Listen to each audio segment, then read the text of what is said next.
Dr. Rotimi, you're live. Good evening, everyone. My name is Dr. Rotimi Adesanya, a family physician and one of the administrators of As the Pediatricians Family, a trustee member of As the Pediatrician Foundation. Well, tonight we want to look at a very important day in the world history. Today is World Earth Day. Every 7th of April is set aside as World Earth Day by WHO, World Health Organization. The day is set aside specifically to communicate a particular message about Earth to the whole world. But this year's theme of the World Earth Day is our planet, our Earth, our planet, our Earth. That is the theme for this year World Earth Day. And from the theme, our planet is simply our habitat, where we live. We're privileged that God has put us on the earth. We're on the planet Earth.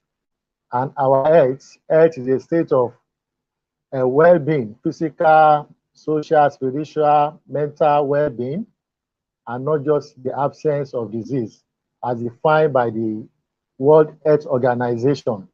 So if we get our planet right, we're going to get our earth right.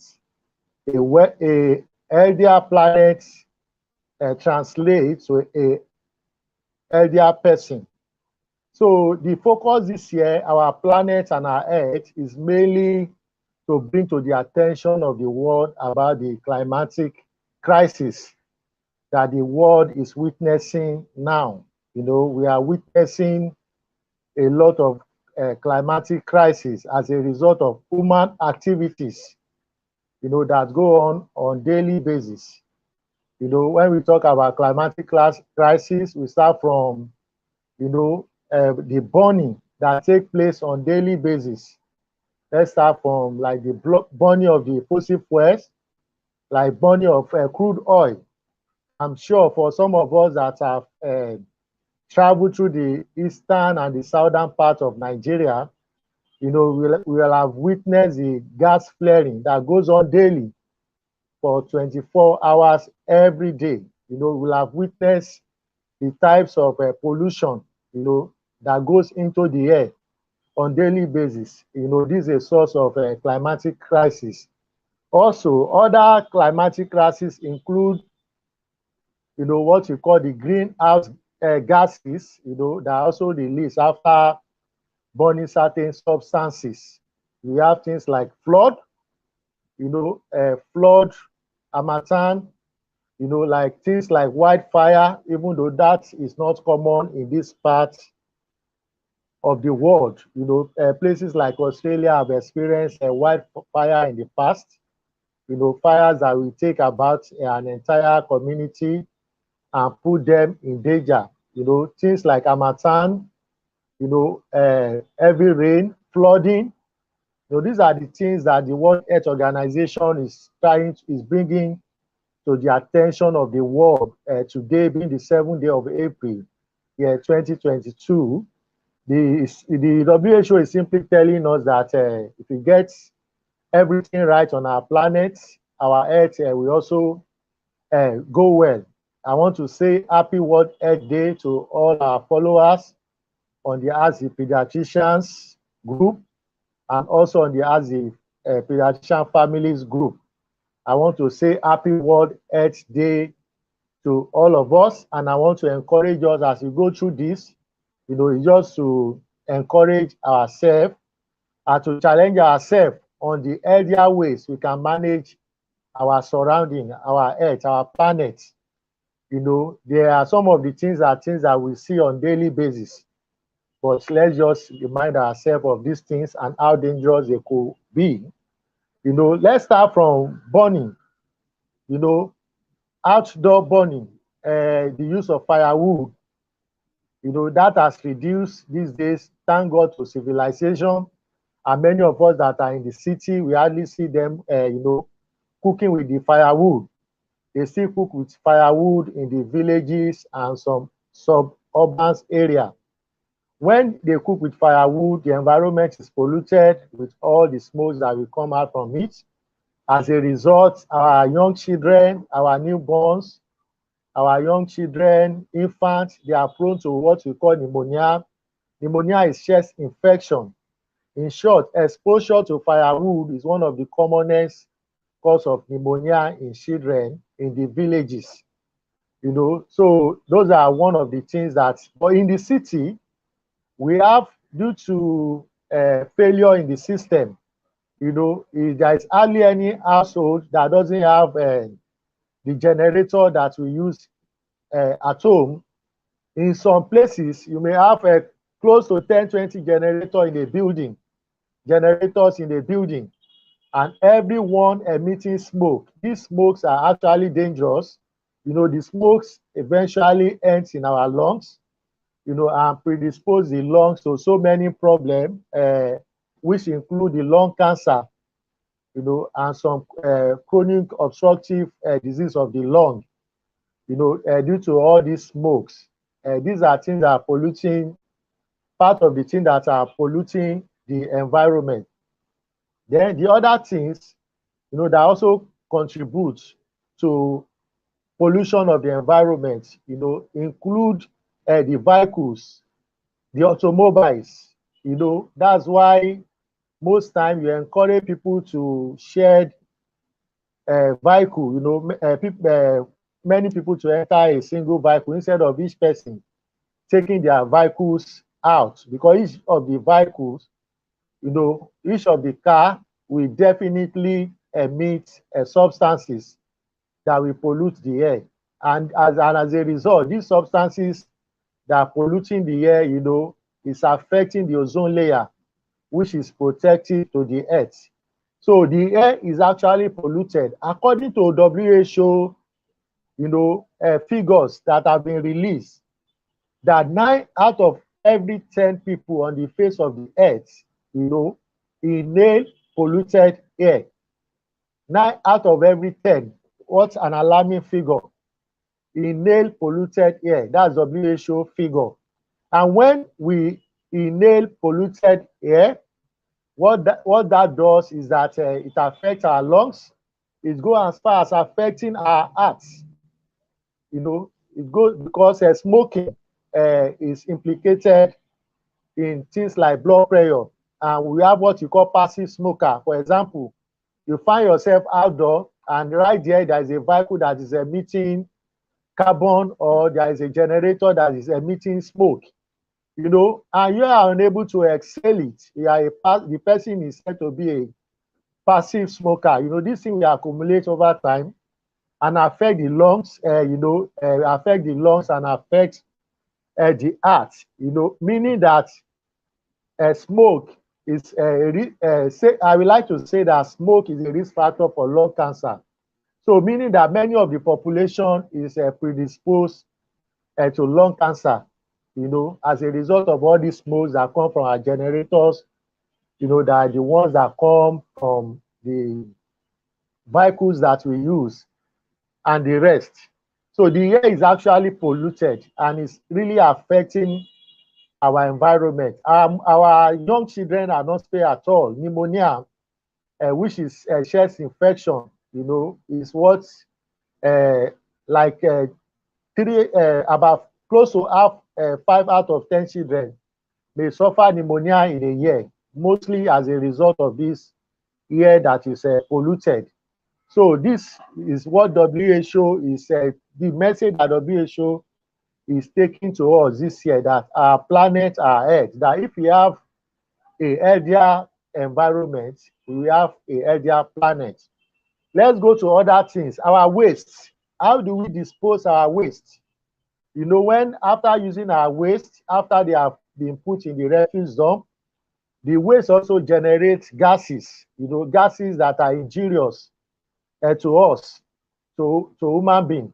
And there are also other ways, like waste that are generated from places like the mortuary, from the hospital. Those such waste are supposed to be disposed in a special way. Thank God for some states in the country now, they have what you call, they have a way of packing medical waste, even in the public and the private setting. The agency that are responsible for packing medical waste. You know, medical waste, things like placenta, we have had in the past that probably an animal, a dog, will carry placenta from from the refuse dump of the hospital to another places. We've had cases of where hospital dump their waste, you know, in the open refuse ground. But thank God that we have agencies that are now responsible for medical waste. As a result, things like HIV/AIDS, hepatitis are prevented, because if someone is exposed to used needles that are indiscriminately disposed, you know, it will injure the person, it will expose, it will give the person harm. Then we also have things like flooding. You know, flooding is common in this part of the world. Number one, we don't have a structured drainage system. Most of our drainages are even open compared to the Western world, where the drainages are closed.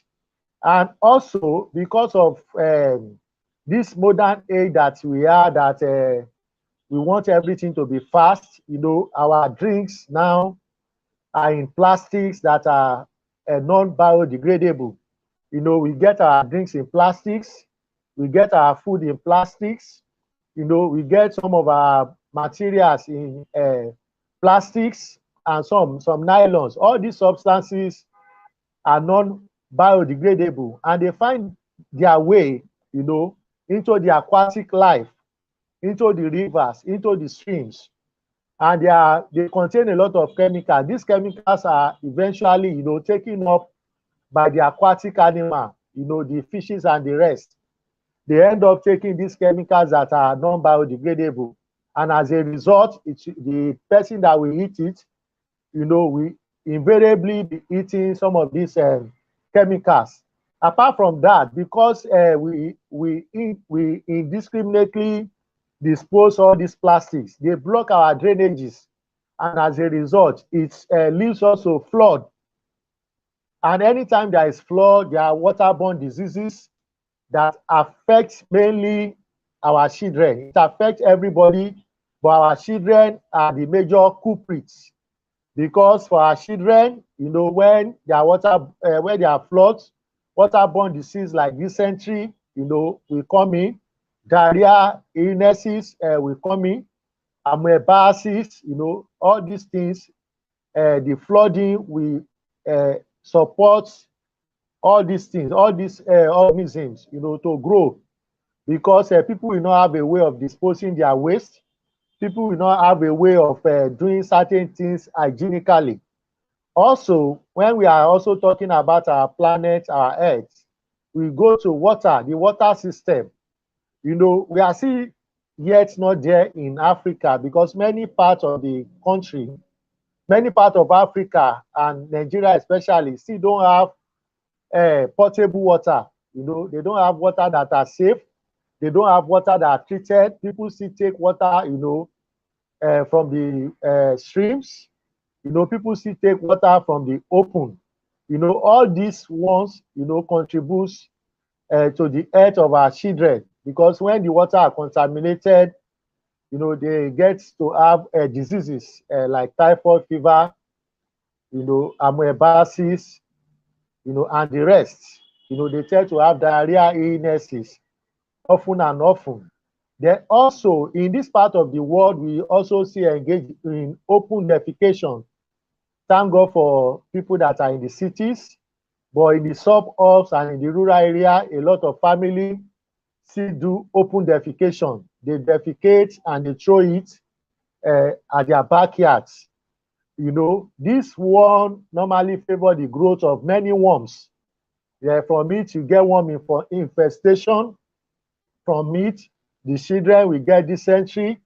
You know, from it, the children will get even diarrhea illnesses. Their foods will be contaminated. Yeah, from there, they get typhoid illnesses. You know, so these are things that we need to look at, you know, as a nation, as organization, to see how we can bridge in the gap, that by saying no to open defecation, Then by trying to address our waste disposal system, instead of throwing the bottles, those plastic indiscriminately on the road, and many of them we see end in our drainages, and when it is raining, all the drainages will be blocked and it will lead to flooding.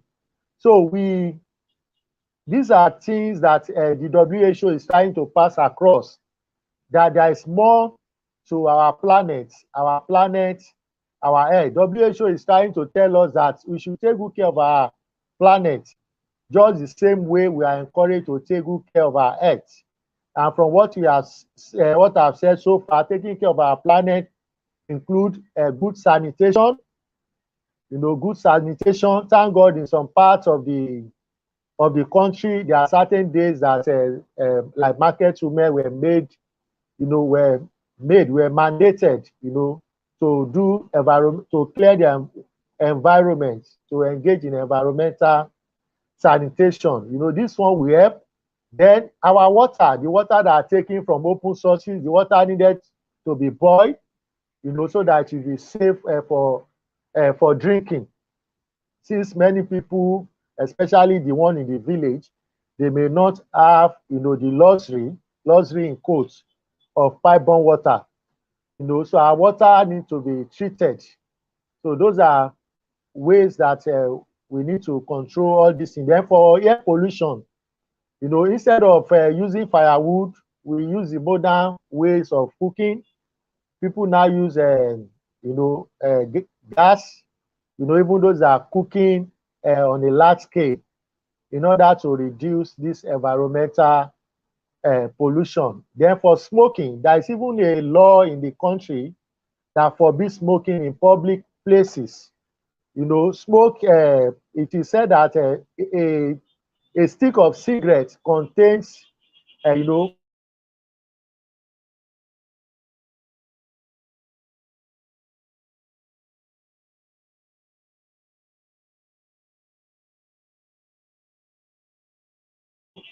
over 50 carcinogens, substances that can cause, cancers in cigarettes. So cigarettes are forbidden, are banned in public places. And people that are around those that are smoking, they need to be careful. If people are smoking around us, we need to make sure that we exhale, the smoke that is coming from them, or else the person will be a passive smoker, just the same way as the person that is engaging in that smoke. These are areas that the WHO have said that we should look at in order to address this climatic crisis. But in the southern part of Nigeria, like I said earlier, where gas flaring goes on daily basis, where people do illegal refineries and the rest, as a result, a lot of these hydrocarbons are released into the environment. I'm sure we have seen on the media or on the televisions or in the news, where they are talking about some communities in Niger Delta where their fishes are dying. Is as a result of this environmental pollution.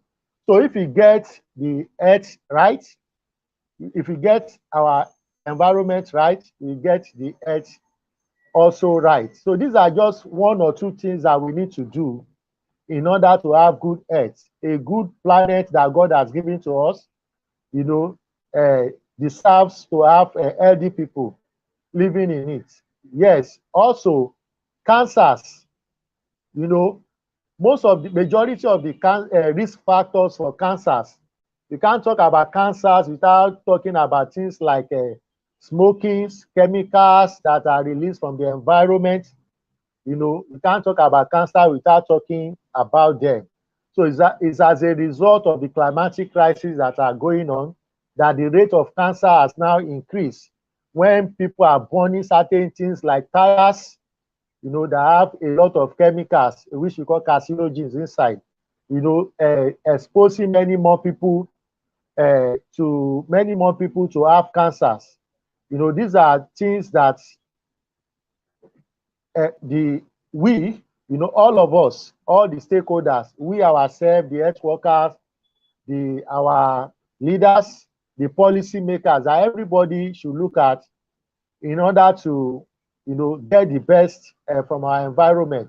Also, cases of infertility, especially in men, there are several studies that one of the authority in fertility treatment in Nigeria, Professor Ashiru, has done. Several researches has been done and found that many male infertility is as a result of chemicals that our men are exposed to. Chemicals like pesticides, herbicides. You know, these days, most of our food, they spray all sorts of chemicals on them, you know, and these chemicals are injurious to the body. They spray chemicals on our vegetables. They spray chemical on our legumes like the beans, you know, in order to prevent fly. And as a result, you know, the chemical will ultimately get to the human being that is taking it. As a result, you know, this has also increased the rate of infertility in men. It has greatly increased the rate of infertility in men. Then there are other things that is also contributing to the pollution of our environment. But I would like to say that the world regulation needs to come in, you know, with advancement in technology. Because truly, as we have all these technological improvements, even starting from our laptops, our phones, you know, there are little radiation that come from all these devices, even though many of them are said to be harmless. But what we know about cancer is that accumulation of radiations is part of what normally gives rise to cancer. So it may not be one exposure, it may be accumulation over the years. Even though this thing has been said to be harmless, you know, we need to know how to get ourselves protected, you know, when to take our phones away, when to take all those things that generate radiations away. Things like masks, you know, should be located a bit far and higher than what we have in residential area, because the mask, you know, even though we generate radiation, even though may be harmless, but little radiation comes together, you know, to give rise to this. You know, things like setting up of radiation centers, X-ray centers, such should be moved away, you know, from residential area, and the regulatory body should be involved so that the amount of radiation that is being dished into the environment is reduced. These are just what the WHO is saying. WHO is telling us that, you know, well-being society are healthier society. Well-being society will produce healthier people. Or well-being planet, we have well-being humans, you know, living on it. From what I've said by WHO that I said, over 13 million people in the world, you know, are being affected by this climatic crisis in one way or the other. The issue of the greenhouse gases, you know, the depletion of the ozone layer. Ozone layer is a layer that tries to protect us from the sun rays. You know, the solar power, some the energy, the radiations that are coming from it, some may be harmful, but we have the layer that protects us, which is the ozone layer.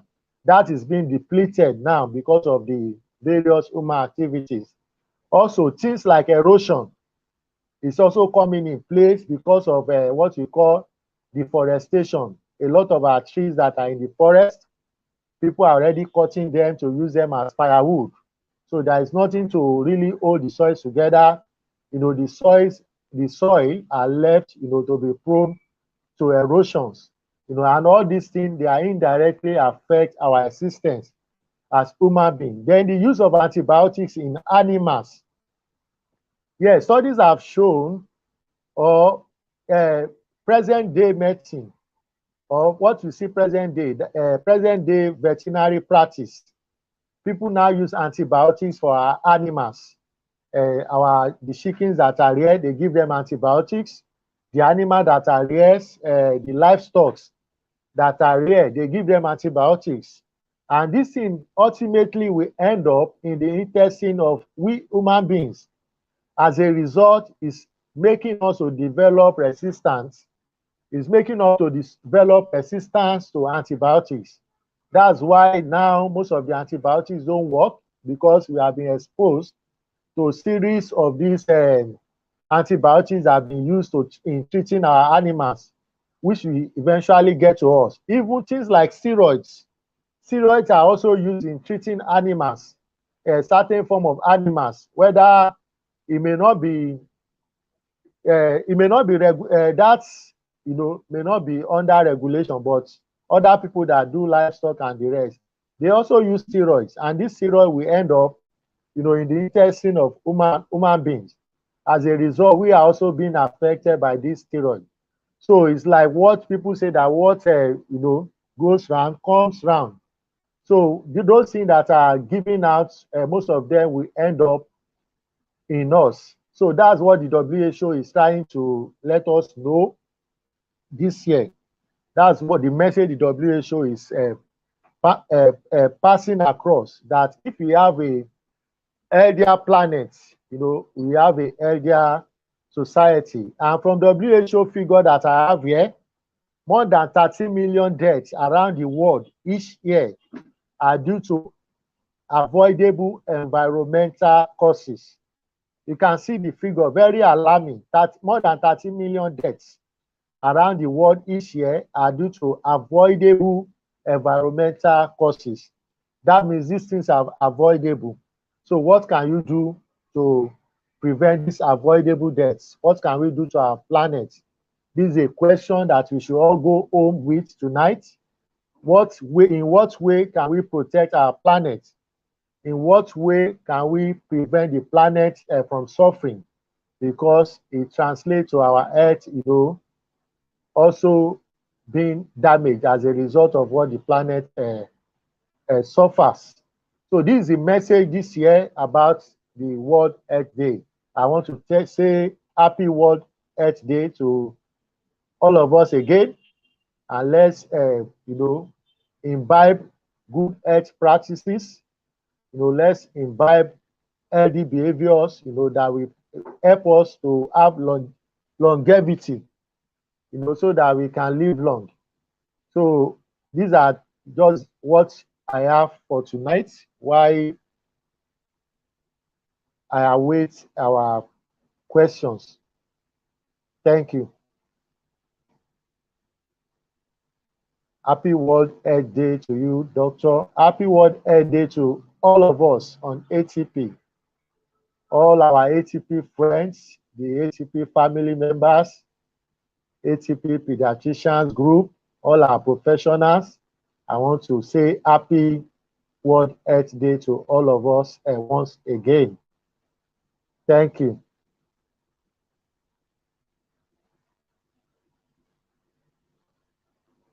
So the floor will be open now for us to send in our questions.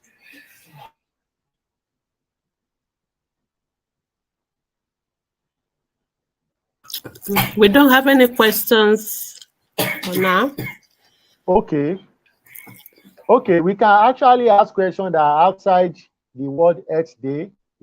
I'm already here to answer the questions. So I will just continue to talk. I will continue to talk. Let me go back to the infertility issue that I've mentioned. Professor Ashiru has done many studies, in several parts of the states in Nigeria, and he has found out that men are now that the percentage of men coming out with infertility is increasing on daily basis.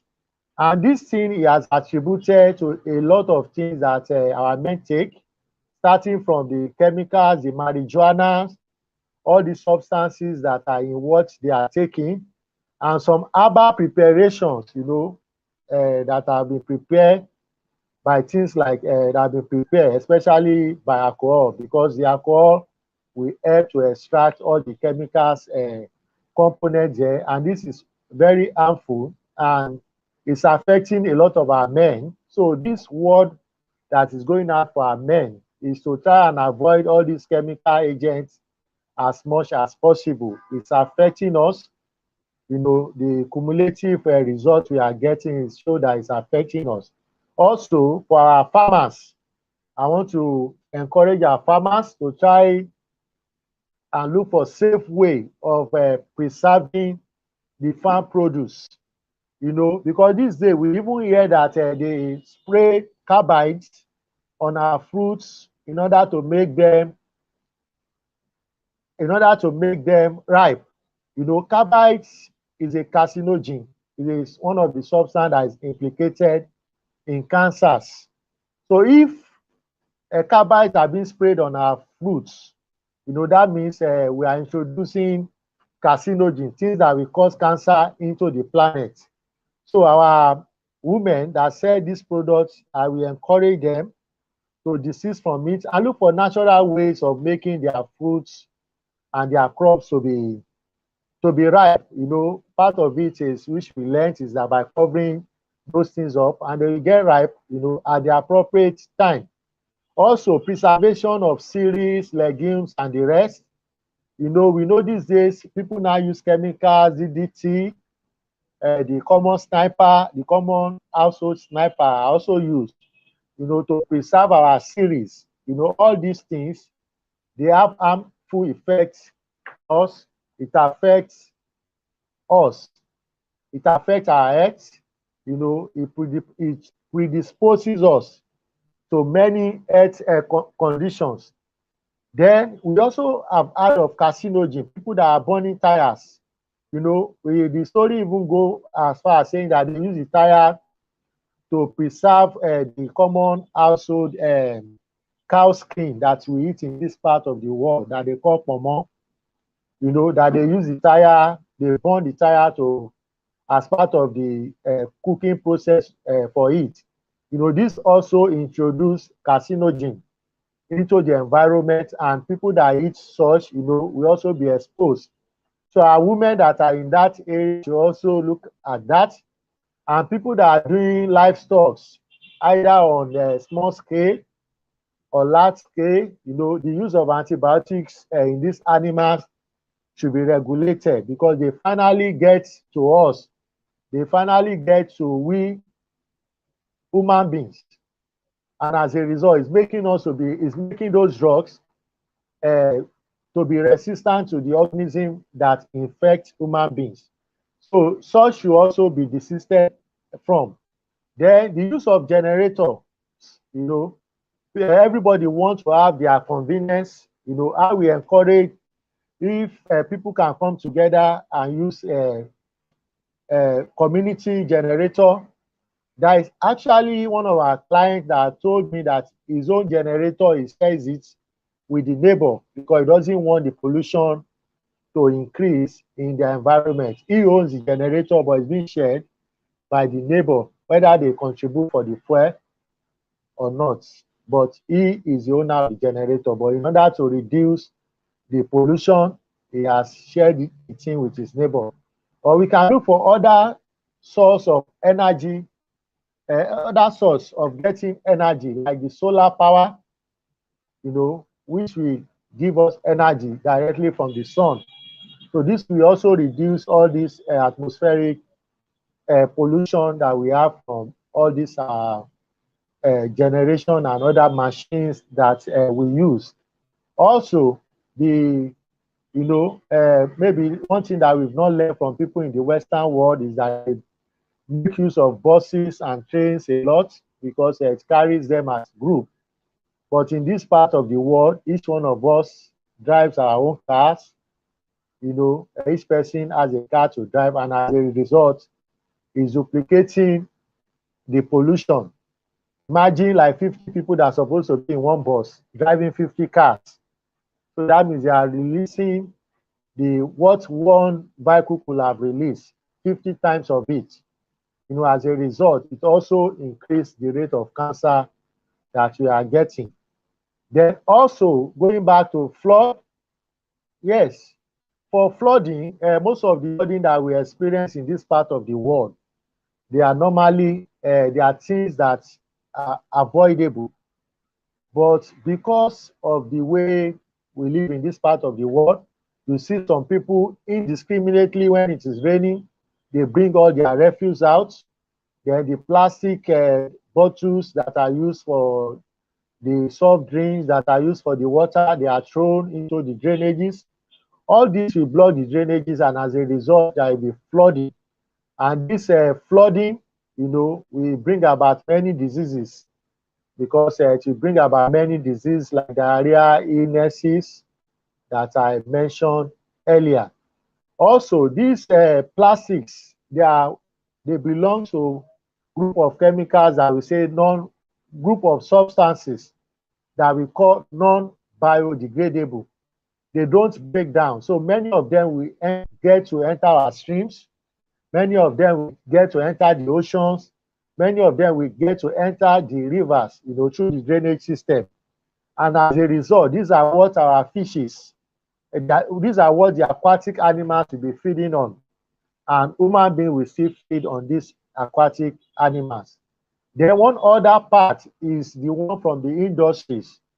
In the past, for people that have lived close to where industries are, they normally have the wastewater that are being generated from the industry.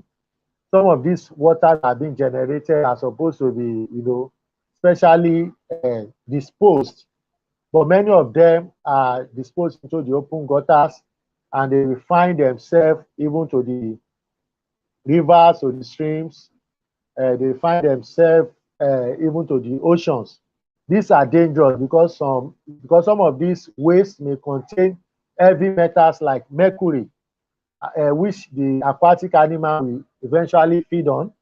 And this mercurial substance, they are actually deadly and are dangerous, to human existence. So these are areas that one needs to look at. These are areas we need to look into in our own little way. If there's any way we could help, any way we can help, it could be through health education. If you see someone that's imbibing in all these harmful practices, it could be health education, it could be counseling, or it could be even changing the ways this thing have been done. Like I mentioned earlier that some places like hospitals are discarded indiscriminately, but now there is there agency that carry medical waste, and they dispose the medical waste in a safer way, so that people in the public will not be victim of all these waste that I have said. So in summary, or let me first say that the ways out is to encourage our leaders and our policymakers to look at these environmental issues. They are actually issues that all stakeholders need to be engaging, to give us clean, portable water, so that people will not be taking water that will be problems unto them. Then concerning, there must be legislation against tobacco smoke, to reduce tobacco smoke. The amount of carcinogens that are released into the environment is also, reduced.